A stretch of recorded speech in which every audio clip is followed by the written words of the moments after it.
Aka qanday? Yaxshimi? Zo'rmi? Nima bo'lyapti? Og'riydi. Vazn yo'qmi aka? Vaspaling? Aka mana singa o'taqo'yingmi? Ko'p keladi. Qanday yaxshi? Zo'r aka. Akam bo'lasiz. Hazil qilaman, hazil aka. Internetga talab ko'pmi? Ha, internetga Angari посмотри, сам увидишь всё. Хорошо? Да, спасибо.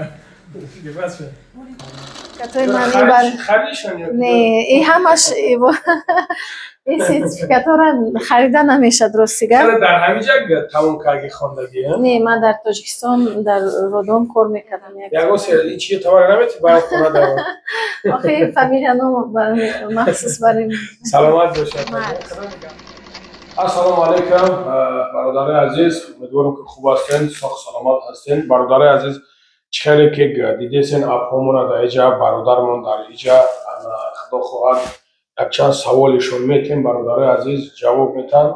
ما بسیار گپ نزنم، بسیار بگذار اینو گپ زنیم که از اینو یک چیز بهره بگیریم. برادر عزیز مسئله ای که برادرایی که هستن الحمدلله سمین زندگی میکنن میخواهن مراجعت کنن. ما بسیار وقت میاییم فقط همین مردکا را میبریم روی اکران، مردکا را میبریم روی اکران. یعنی که ببینن که در کلینیکا در این دخترخانه زنها هم در همینجا یعنی کار میکنن. دکتر سلام علیکم. السلام علیکم. السلام علیکم یک بار دیگر همیوران عزیز، هموطنان، همدینان. اینا از ما هر وقت میپرسن که دکتر زنانه دارین، اویلامون بریم چه خیلی است، اوزیتون زن است مرد است گفته. اینا ما برای همین موضوع تیمه یعنی خواستیم که یک نوار گیریم. اینا در کلینیکای ما نه تنها مردها هستن، زنها، گینیکولوگ، کاسمتولوگ، همشیره طبی با تجربه یعنی زیاده از 15-20 سال کاری دارن، سابقه کاری دارن. به یگان مانع، به یگان مشکلی هر گونه وینه ها رو به یگان وی و آسانی اوکول داروها رو میزگرانند. سوالو پیدا می شود، مثال با گینیکولوگ مرحمت خود را معرفی کنید. السلام علیکم، من منصور آزاده، دکتر امراض زنانه با تجربه زیاده از 10 سال و همچون دکتر اولتراسادا اوزی.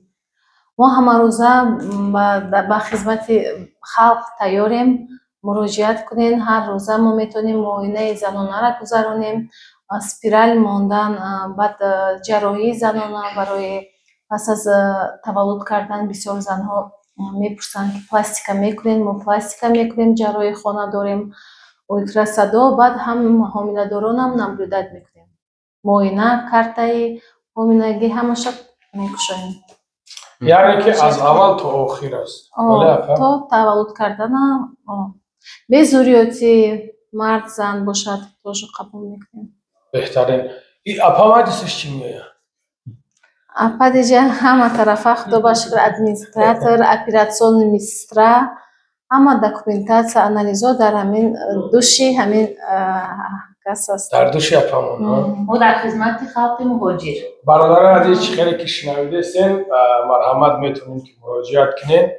انا دیگه اپا که خیلی 15 سال که کار که کنی کنش نباید همه از دست باید بیاید. 18 سال. 18 سال خیلی تجربه کاری است.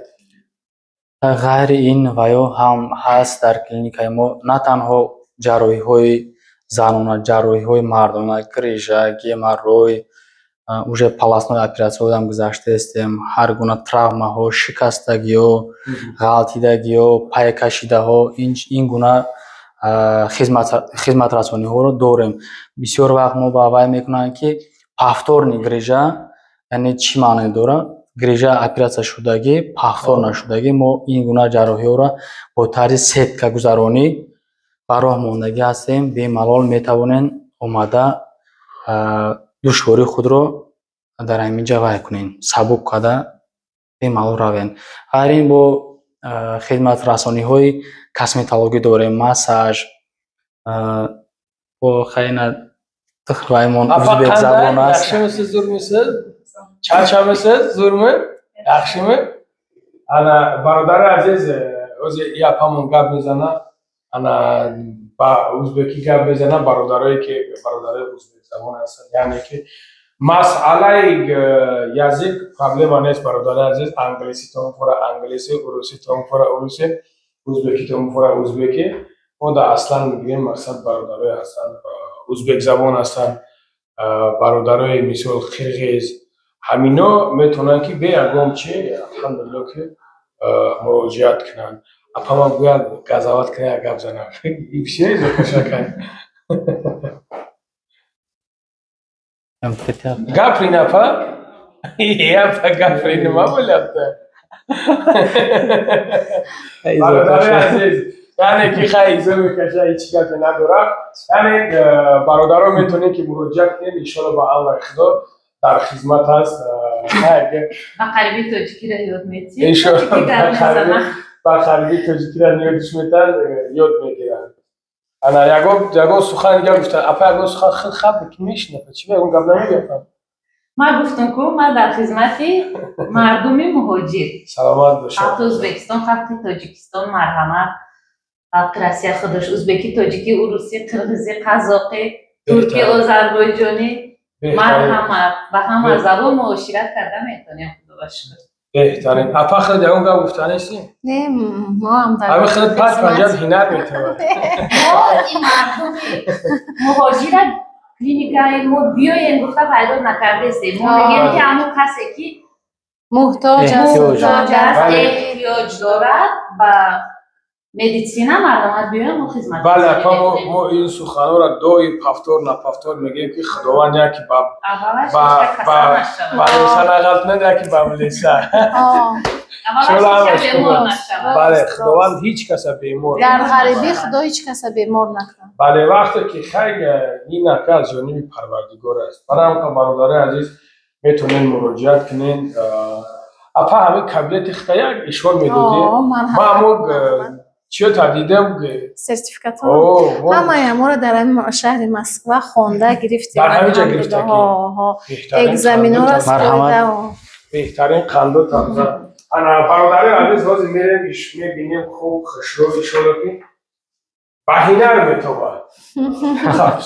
این حجره زنانه هم حجره اولتراسادو اینجا معاینه زنانه میگذارونیم حامله‌دار رو. اینجا اولتراسادو هم از بالا میبینیم حامله‌دار رو، هم طرز گینکولوژی.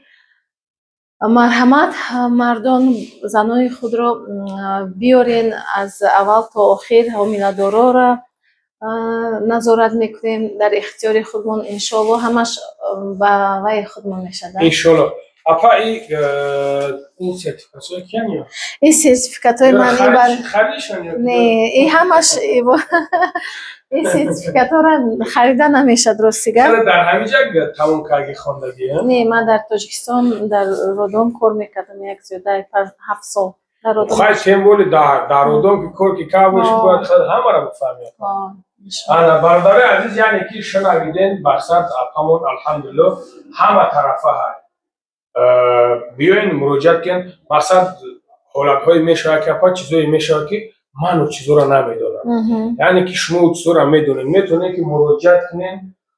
چی نفرمی هست جواب میتا و همه را بفرگی شما دا یعنی که میرسونه. یکون که پیجا گفتن داره افا؟ یکون این چیه تواره نمیتی باید خونه دارم. آخه فامیل نام مخصوص بریم. سلامت باشه. خدا نگه